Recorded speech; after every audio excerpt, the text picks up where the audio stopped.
Sa ngalan ng Ama at ng Anak at ng Espiritu Santo. Amen.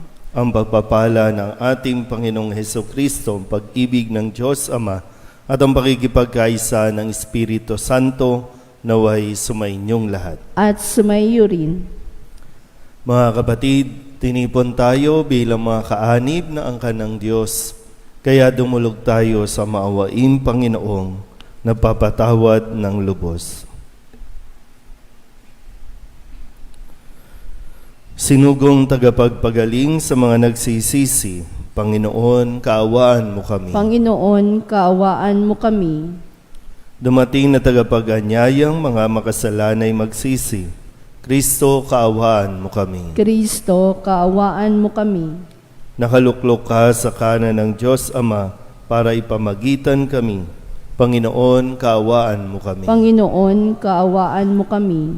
Kaawaan tayo ng makapangyarihang Diyos, patawarin tayo sa ating mga kasalanan at patnubayan tayo sa buhay na walang hanggan. Amen. Manalangin tayo. Ama naming makapangyarihan, ang dangal naming bigay mo noong kami likain ay higit mo pang pinadadakila sa pagtubos sa amin. Tunghayan mo ang pagdiriwang na muling pagsilang upang ang mga binigyan mo ng bagong buhay noong sila ay binyagan ay manatiling iyong pinagpapala at binabasbasan sa pamamagitan ni Hesukristo kasama ng Espiritu Santo magpasawalang hanggan. Amen. Umupo ang lahat.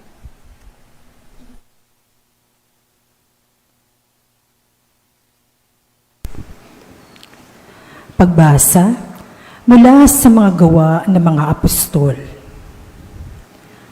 Mula sa Paphos, si Pablo at ang kanyang mga kasama ay naglayag at dumating sa Perga ng Panfilia. Ngunit humiwalay sa kanila si Juan at nagbalik sa Jerusalem. Mula sa Perga, nagpatuloy sila at dumating sa Antioquia ng Pisidia. Nang araw ng pamamahinga, pumasok sila sa sinagoga at naupo. Matapos ang pagbasa sa ilang bahagi ng mga aklat ng kautusan at ng mga propeta, nagpasabi sa kanila ang mga tagapamahala ng sinagoga, "Mga kapatid, kung mayroon kayong iaaral sa mga tao, magsalita kayo." Kaya tumayo si Pablo at sineyasan silang tumahimik. "Mga Israelita at mga taong may takot sa Diyos, makinig kayo. Ang Diyos ng ating bansang Israel ang humirang sa ating mga ninuno. Sila'y ginawa niyang isang malaking bansa, samantalang naninirahan sa lupain ng Ehipto. Inilabas doon sa pamamagitan ng kanyang dakilang kapangyarihan at pinagtiisan sa ilang sa loob ng halos 40 taon. Pagkatapos niya lipulin ang 7 bansa sa lupain ng Kanaan, ipinagkaloob sa kanila ang lupain ng mga iyon sa loob ng halos 450 taon. Pagkatapos, sila'y binigyan niya ng mga hukom hanggang kay Propeta Samuel. Nang humingi sila ng hari, ibinigay sa kanila ng Diyos ang isang lalaki mula sa lipi ni Benjamin. Si Saulo ay laging sasambitin, "Yaong pag-ibig mo'y walang katapusan, sintatag ng langit ang iyong katapatan." Tugon, Pag-ibig mong walang maliw ay lagi kong sasambitin. "Ang piniling lingkod na ito'y si David, aking pinahiran ng banal na langis. Kaya't palagi ko siyang aakbayan at siya'y lalakas sa aking patnubay." Tugon, Pag-ibig mong walang maliw ay lagi kong sasambitin. Ang pagtatapat ko't pag-ibig na wagas ay ukol ko aking igagawad at magtatagumpay siya oras-oras. Ako'y tatawaging Ama niya at Diyos, tagapagsanggalang niya at manunubos. Tugon. Pag-ibig mong walang maliw ay lagi kong sasambitin. Tumayong lahat.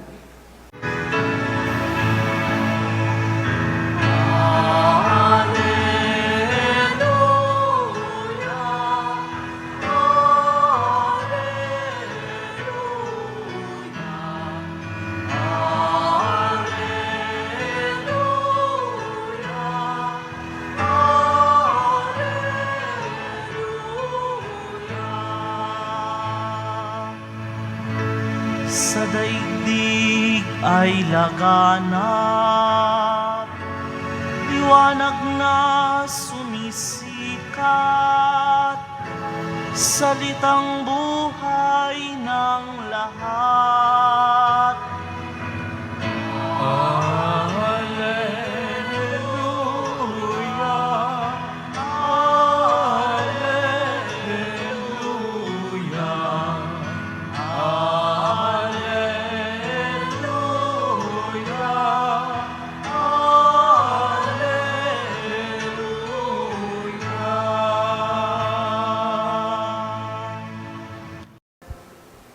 Sumainyo ang Panginoon. At sumayo rin. Ang mabuting balita ng Panginoon ayon kay San Juan. Papuri sa iyo, Panginoon. Nang mahugasan na ni Jesus ang mga paa ng kanyang mga alagad, sinabi niya sa kanila, "Sinasabi ko sa inyo, ang alipin ay hindi dakila kaysa kanyang Panginoon, ni ang sinugo kaysa nagsugo sa kanya. Kung naunawaan ninyo ang mga bagay na ito at inyong gagawin, mapapalad kayo. Hindi para sa inyong lahat ang sinasabi ko. Nakikilala ko ang aking mga hinirang, ngunit dapat matupad ang nasasabi sa kasulatan. Ako'y pinagtataksilan ng taong pinakakain ko. Sinasabi ko ito sa inyo bago pa mangyari upang kung ito'y mangyari na ay manalig kayo na ako'y si ako nga. Tandaan ninyo, ang tumatanggap sa sinugo ko'y tumatanggap sa akin, at ang tumatanggap sa akin ay tumatanggap sa nagsugo sa akin." Ang mabuting balita ng Panginoon. Pinupuri ka namin, Panginoong Hesukristo. Umupo ang lahat. Isang mapagpalang umaga po sa inyong lahat. Ano po ba ang pakiramdam kapag napagtaksilan ka? Di ba sabi dito kasi, no? Ako'y pinagtaksilan ng taong pinakakain ko. Alin bang mas masakit na maranasan ng isang tao? No, yung nagtiwala ka, lalo tigit, no? Kung literal, pinakain mo, pero pagdating ng araw, yun din pala yung maglalaglag sa iyo. At mahirap yun, no? Para sa isang tao. At ito rin yung karanasan na ibinabahagi sa atin sa Ebanghelyo ni San Juan. Pero mo, ano bang ginawa ni Jesus? Inugasan yung paa ng kanyang mga alagad. Ang paghuhugas ng paa bilang Panginoon, no? Si Jesus pa man, ang paghugas ng paa ang pinakamababang gawain ng isang alipin. Kasi maging ang alipin, mayroong hierarchy, mayroong posisyon. No? Ang pagiging alipin na yon, no? Meron pa ring level-level ng ginagawa. So ang paghuhugas ng paa, pinakamababang gawain na. Pero ginawa ito ni Jesus sa lahat. Kahit na alam niya ng isa sa mga ito ang magkakanulo sa kanya. Kahit itong mga ito na pagdating ng araw, panghihinaan. Pero siguro, ang kailangan natin mas mapagnilayan ngayon ay yung atin pong nagiging pagtingin o pag-uugali kung sakaling tayo po ay nakaranas ng pakiramdam natin, pinagtaksilan tayo. Pag pinagtaksilan, ibig sabihin, nasaktan tayo. Nasaktan sa kahit anong paraan. Pwede nasaktan kasi literal na nilaglag ka, iniwan ka, pinagpalit ka, o sabihin natin dahil sa pera. Minsan, ano ba nagtutulak sa isang tao para pagtaksilan ang isang tao? Yung taong nagmahal sa kanya, yung taong tumulong sa kanya, tapos makukuha pang, ano bang nagtutulak doon sa isang tao?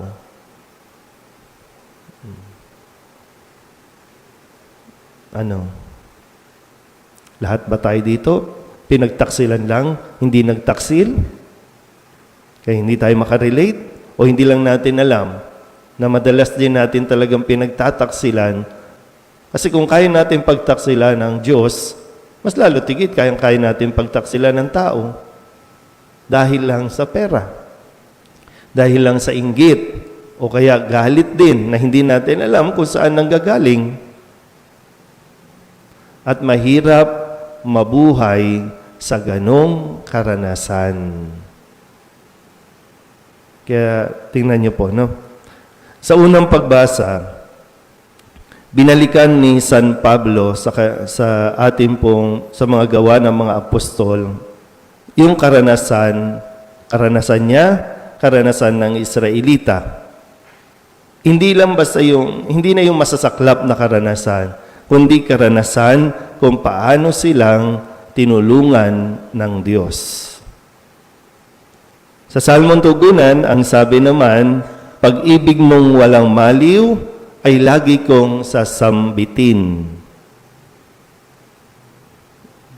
Kasi ang problema sa atin, no, mas lalo nating at mas lagi nating iniisip, inaalala, araw-araw, iniisip natin yung ginawa sa ating hindi maganda.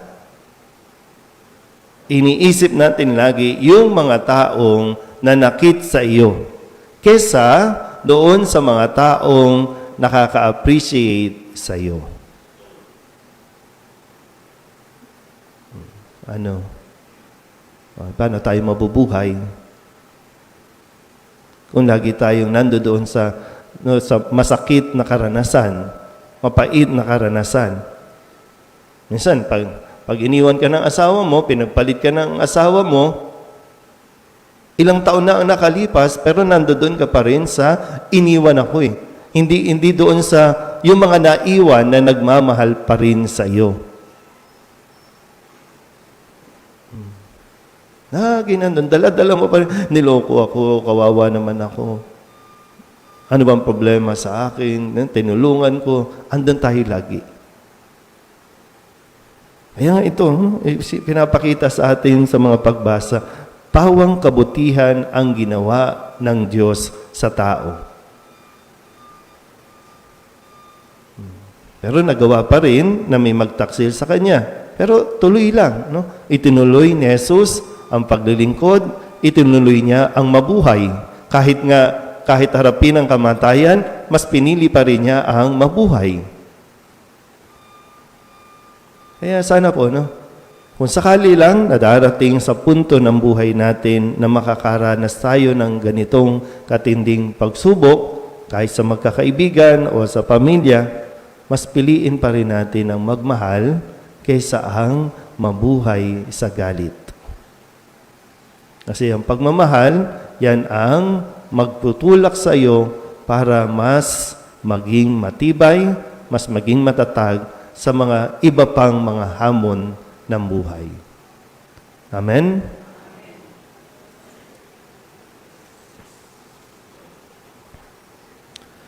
Habang nagkakatipon tayo ngayon bilang isang bayang nangangailangan, manalangin tayo ng may pusong mapagpakumbaba sa Diyos, ang mataglay ang pagtitiwala sa Kanyang dakilang habag. Ang ating pong itutugon, Ama, pagpalain mo kami kay Kristo. Ama, pagpalain mo kami kay Kristo.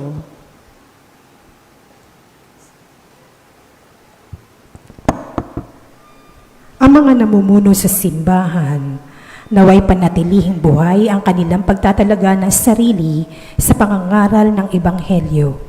Manalangin tayo sa Panginoon. Ama, pagpalain mo kami kay Kristo. Ang mga pinagkatiwalaan ng pamumuno, naway mag-akay at maging gabay ng mga tao sa diwa ng paglilingkod. Manalangin tayo sa Panginoon. Ama, pagpalain mo kami kay Kristo. Ang mga tumilikod sa kanilang pananampalataya, naway mahikayat pabalik sa pamamilya ng Diyos. Manalangin tayo sa Panginoon. Ama, pagpalain mo kami kay Kristo. Ang mga pinanghihinaan ng loob dahil sa pagdarahop at karamdaman, naway makatagpo ng lakas at ginhawa mula kay Jesus na nagtagumpay sa kasalanan at kamatayan. Manalangin tayo sa Panginoon. Ama, pagpalain mo kami kay Kristo. Ang mga namayapang tapat sa Panginoon, naway makatanggap ng kanilang walang katapusang gantimpala. Manalangin tayo sa Panginoon. Ama, pagpalain mo kami kay Kristo. Idulog din natin sa Panginoon ang ating mga personal na kahilingan at mga panalangin para sa ating mga pamilya, kasama ang mga kahilingan ng mga nanonood sa online, lahat ng mga misang pasasalamat, espesyal na intensyon, mga kagalingan para sa mga may sakit, at lahat ng mga kaluluwa na inihiling na ipagdasal sa misang ito.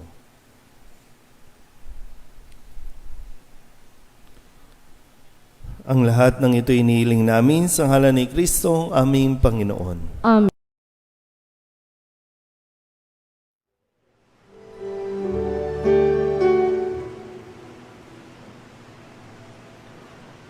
Tubig ng buhay, ang mo ang aming alay. Manalangin kayo mga kapatid upang paghahain natin ang kalugdahan ng Diyos Amang makapangyarihan. Tanggapin nawa ng Panginoon itong paghahain sa iyong mga kamay, sa kapurihan niya at karangalan sa ating kapakinabangan at sa buong sambayanan niyang banal. Ama naming lumikha, paakyatin mo sa iyong piling sa kalangitan ang aming mga panalangin kalakip ng haing mga alay upang ang mga pinagindapat mong gawing dalisay ay maging marapat na makasalo sa piging ng iyong pagmamahal sa pamamagitan ni Jesucristo kasama ng Espiritu Santo magpasawalang hanggan. Amen. Sumainyo ang Panginoon. At sumaiyo rin. Itaas sa Diyos ang inyong puso at diwa. Itinaas na namin sa Panginoon. Pasalamatan natin ang Panginoong ating Diyos. Marapat na siya ay pasalamatan. Ama naming makapangyarihan, tunay ngang marapat na ikaw ay aming pasalamatan. Ngayong ipinagdiriwang ang paghahain ng Mesiyas, ang maamong tupa na tumubos sa aming lahat. Siya'y talagang maaasahan at ang katapatan niya sa pananagutan ay siyang bumago sa dating pamumuhay sa sangkatauhang namihasa sa pagkasalawahan. Ang dangal ng tao ay ganap na itinampok upang mamana namin sa pakikipagkapatid kay Jesus. Kaya kaisa ng mga anghel na nagsisiawit ng papuri sa iyo nang walang humpay sa kalangitan, kami nagbubunyi sa iyong kadakilaan.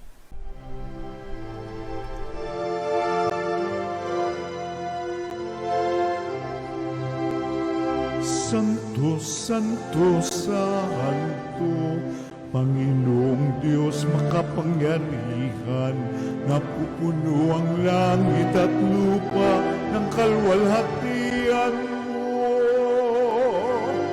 Hosana sa kaitaasan, pinagpalang na paririto sa ngalan ng Panginoon. Hosana sa kaitaasan.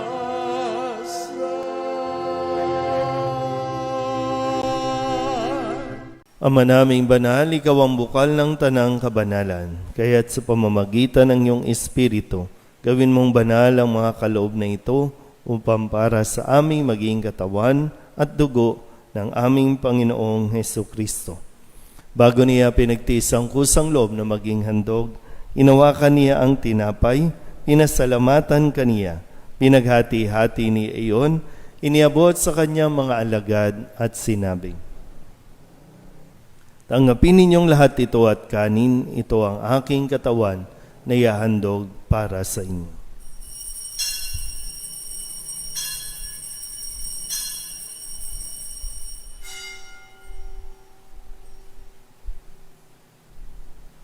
Gayun din naman nang matapos ang hapunan, hinawakan niya ang kalis, muli kaniyang pinasalamatan. Iniabot niya ang kalis sa kanyang mga alagan at sinabi, "Tanggapin ninyong lahat ito at inumin. Ito ang kalis ng aking dugo, ng bago at walang hanggang tipan. Ang aking dugo na ibubuhos para sa inyo at para sa lahat sa pagpapatawad ng mga kasalanan. Gawin ninyo ito sa pag-alaala sa akin."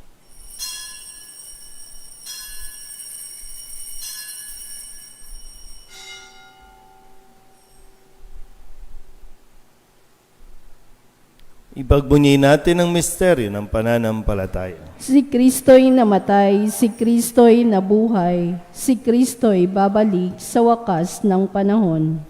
Ang mga ginagawa namin ngayon ang pag-alaala sa pagkamatay at muling pagkabuhay ng iyong anak, kaya tiniaalay namin sa iyo ang tinapay na nagbibigay buhay at ang kalis na nagkakaloob ng kaligtasan. Kami napapasalamat dahil kami iyong minarapat na tumayo sa harap mo para maglingkod sa iyo. Isinasamo namin kami magsasalo-salo sa katawan at dugo ni Kristo ay mabuklod sa pagkakaisa sa pamamagitan ng Espiritu Santo. Ama, lingapin mo ang iyong simbahang laganap sa buong daigdig. Puspusin mo kami sa pag-ibig kay San Leon na aming Papa at ni Jose na aming Obispo at ng Tanang Kaparian. Alalahanin mo rin ang mga kapatid naming nahimlay na may pag-asang sila'y muling mabubuhay, gayon din ang lahat ng mga pumanaw. Kawaan mo sila at patuloyin sa iyong kaliwanagan. Kawaan mo at pagindapating kaming lahat na makasalo sa iyong buhay na walang wakas. Kaysa ng mahal na Birheng Maria na Ina ng Diyos, ng kabiyak ng puso niyang si San Jose, kaysa ng mga apostol at ng lahat ng mga banal na namuhay dito sa daigdig ng kalugod-lugod sa iyo, may pagdiwang nawa namin ang pagpupuri sa ikararangal mo sa pamamagitan ng iyong anak na aming Panginoong Heso Kristo. Sa pamamagitan ni Kristo, kasama niya sa Kanya, ang lahat ng parangal at papuri ay sa iyo, Diyos Amang makapangyarihan, kasama ng Espiritu Santo, magpasawalang hanggan.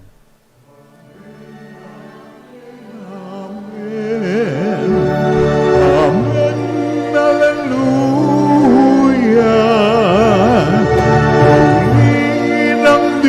Puri ng Diyos, Amen, Hallelujah.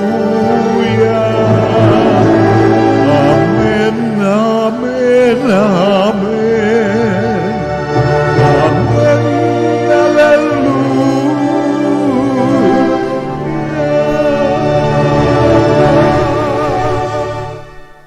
Sa tagubili ng mga nakagagaling na utos at turo ni Jesus sa Panginoon natin at Diyos, ipahayag natin ng lakas loob.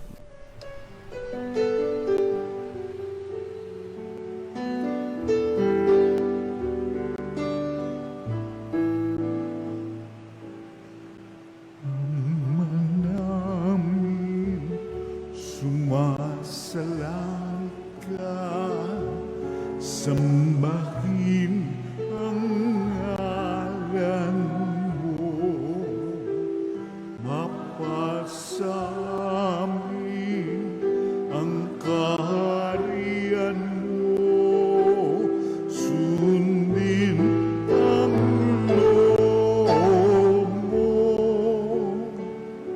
dito sa lupa para nang sa langit.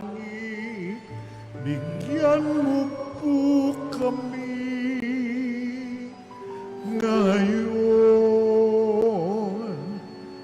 ng aming kakanin sa araw-araw at patawarin mo kami sa aming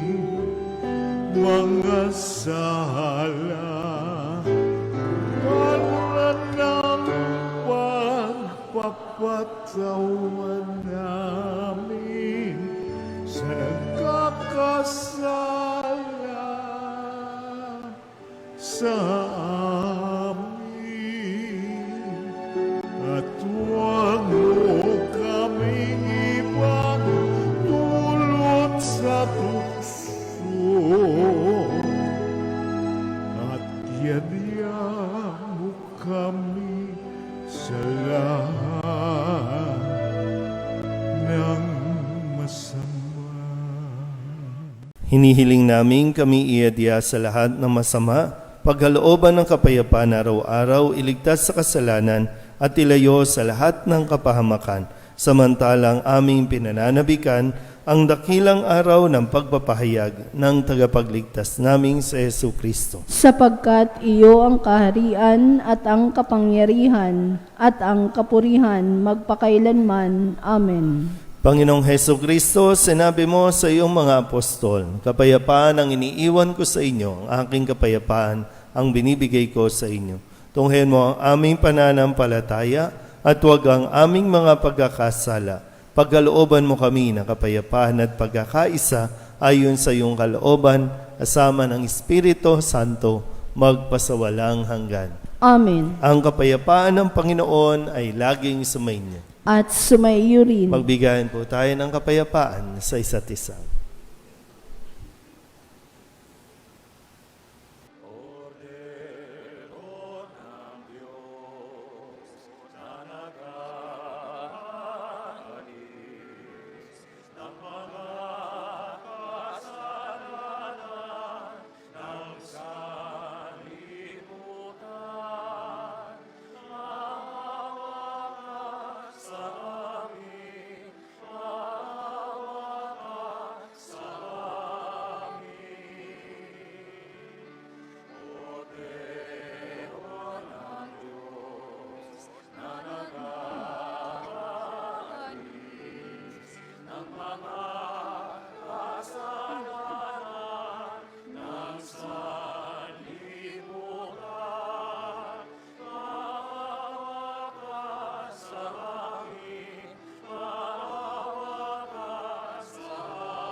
Ito ang kordero ng Diyos. Ito ang nag-aalis ng kasalanan ng sanlibutan.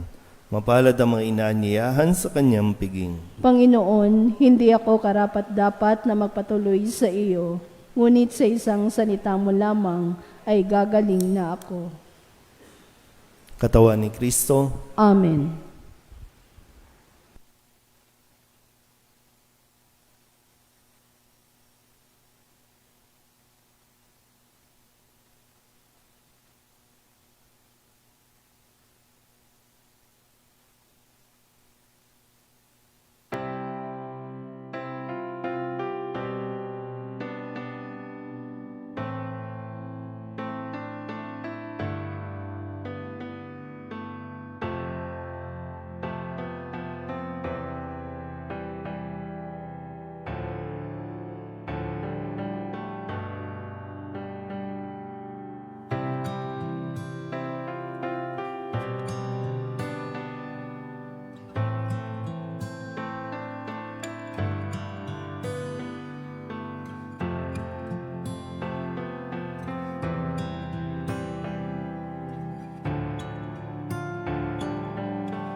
Manalangin tayo. Ama naming mapagmahal, kaming pinapagsalo mo sa pagkabuhay ng iyong anak, ay papakinabangin mong lagi sa kanyang lakas bilang bungang masagana ng dulot mong pagliligtas. Sa pamamagitan niya, kasama ng Espiritu Santo, magpasawalang hanggan. Amen. Sumainyo ang Panginoon. At sumayo rin. At pagpalain kayo ng makapangyarihang Diyos, Ama at Anak, at Espiritu Santo. Amen. Tapos na ang banal na misa, humayo tayo sa kapayapaan ni Kristo. Salamat sa Diyos. Magandang umaga po.